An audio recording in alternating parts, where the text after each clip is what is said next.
On va vous parler de l'intelligence artificielle. J'avoue que moi-même, quand j'entends parler d'intelligence artificielle, j'ai souvent l'impression que ça ne nous concerne pas, que c'est autre chose, mais la vérité, c'est que cette vérité-là est en train de nous rattraper très rapidement. Il y a des Wendy's, c'est une chaîne de restauration rapide qui a fait une expérience, qui sont en train de faire une expérience, puis en voici une vidéo, là, je pense, qui est tirée de TikTok. Vous arrivez là-bas, tout fonctionne, et c'est pas du personnel, c'est l'intelligence artificielle qui gère tout ça, les commandes, etc., et tout ça. Donc, peut-être que ça va, si ça marche, peut-être que ça va se répandre aussi. On est toujours, souvent dans ces commerces-là, on manque de personnel. Est-ce que l'intelligence artificielle va rattraper ça? Dans d'autres cas, l'autre exemple qu'on a, là, c'est ailleurs complètement, en Ukraine. On a remplacé le porte-parole du ministère des Affaires étrangères par l'intelligence artificielle. Ça vous donne une idée de la marge de manœuvre sur laquelle... Alors, elle a la crédible, cette personne-là, puis elle s'exprime avec beaucoup d'aplomb, bafouille beaucoup moins que moi, je bafouille dans un bulletin, mais c'est pas une vraie personne. C'est un personnage créé par l'intelligence artificielle. Ça fait partie de la nouvelle réalité. On va parler de tout ça avec notre bon ami Bruno Guglielminetti, animateur, qui est aussi du balado, donc mon carnet d'actualité numérique, Mon Carnet. Salut Bruno, merci d'être là. Bonjour Michel. Commençons par parler de c'est l'heure du midi, de Wendy's. Quoique c'est pas tellement bon pour la santé. Parle-nous de cette expérience-là un peu, puis qu'est-ce que ça offre comme possibilité, l'intelligence artificielle? Bien, je pense que tu le disais bien dans la présentation, hein, ça vient.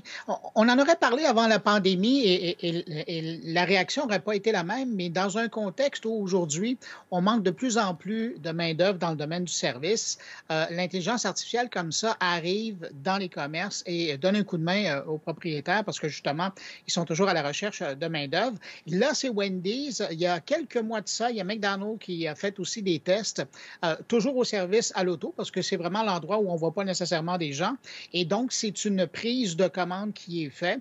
Essentiellement, vous le savez, hein, si vous êtes déjà passé une commande à l'auto, c'est pas mal toujours les mêmes questions qu'on reçoit. Et d'ailleurs, il y a déjà des McDonald's, depuis un certain temps d'ailleurs, qui avaient l'accueil au service à l'auto qui était déjà automatisé. Ah, donc, le petit bonjour que vous receviez et qu'est-ce que vous désirez aujourd'hui, c'était pas un humain qui le disait, c'était un enregistrement qui partait et puis la commande était prise, il y avait de la détection. Ils ont fait des tests aussi avec ça. Donc, c'est là dans la restauration rapide, et particulièrement dans le service à l'auto, de façon transparente depuis un certain moment. Bon, la question, c'est, on fait ça au début parce qu'on manque de personnel, puis je veux dire, à un moment donné, c'est la vérité, on le comprend, mais quand ça commence, ce genre de choses-là, c'est une chose, on ne sait pas jusqu'où ça va. Je veux dire, à un moment donné, ça peut remplacer beaucoup d'emplois aussi, c'est ça aussi qui est la crainte. Ouais. Mais ouais, c'est intéressant d'amener ce fait-là, mais je dirais que de l'autre côté, on ne sait pas comment les gens vont réagir avec ça. Le meilleur exemple dans le commerce, ce sont les fameux guichets sans caissier où on doit soi-même numériser les produits quand vient le temps de payer. Mais là, tranquillement, pas vite, on est en train de voir que les grandes chaînes, incluant Walmart, par exemple, sont en train de revenir sur leurs décisions et sont en train d'enlever ces caisses-là parce que on se rend compte que, d'une part, les clients n'aiment pas ça. Ils veulent avoir le vrai contact avec la caissière. Puis aussi, bien, ça augmente le niveau de vol. Alors, il faudra voir du côté de l'utilisation de l'intelligence artificielle dans ce contexte-là, qu'est-ce que ça va faire. Oui, mais Bruno, je pense que c'est peut-être aussi parce que quand tu vas là, il y a beaucoup de gens là, qui sont là sur le bouton, qui sont mêlés. Ça marche pas, comment ça va? Tandis que la caissière, ça va vite dessus. Tandis que au guichet d'une chose comme ça, on ne voit pas la personne avant d'arriver au départ aussi. As-tu l'impression que, je sais pas, tu sais, comme on utilise déjà des GPS, des Waze de ce monde en auto qui nous parlent, puis on va leur répondre, puis c'est ton téléphone, etc. Il y a déjà quelque part, les humains s'habituent déjà à parler à des machines, d'une certaine manière. Oui, puis il y a un contexte aussi générationnel. Hein. Nous, je veux dire, à notre âge, on a déjà connu un monde où il n'y avait pas ça. Mais aujourd'hui, essayez de donner une carte à un jeune automobiliste pour se retrouver, il ne sera pas capable. Mais donnez-lui un téléphone, une application avec Google Maps ou Apple Maps, là, peu importe, et il n'y aura pas de problème à se rendre où il veut aller. Écoute, moi, j'étais reporter en Saskatchewan. Bien, on s'est connus là, d'ailleurs, Bruno. Puis on allait faire des endroits avec les fermiers. Ça prenait une longue explication parce que ça prenait comme une demi-heure, telle route, 15 km.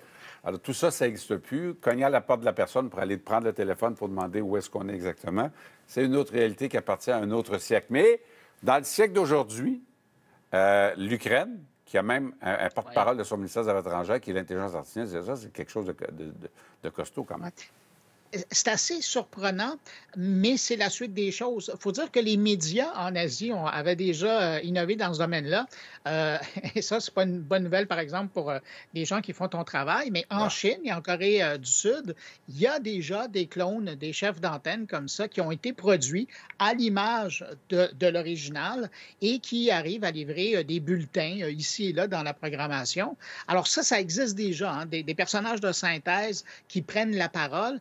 Là, c'est quand même un peu délicat parce que c'est la première fois qu'on voit qu'un avatar, ou dans ce cas-là, une avatar, une porte-parole virtuelle, va prendre la parole pour expliquer le point de vue d'un pays.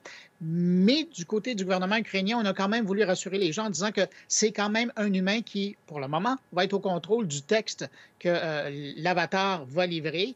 Mais tout de même, on est rendu ailleurs, effectivement. Oui, mais inquiète pas, quand tu vas me cloner, je vais être le premier à regarder ça, me dire enfin quelqu'un qui est bien peigné, qui a la cravate toujours bien centrée, puis qui ne bafouille jamais aussi. Il est vraiment bon, je l'engage. Bon, sur ce, je te souhaite une bonne journée, Bruno. Là. Au revoir, Michel. Salut!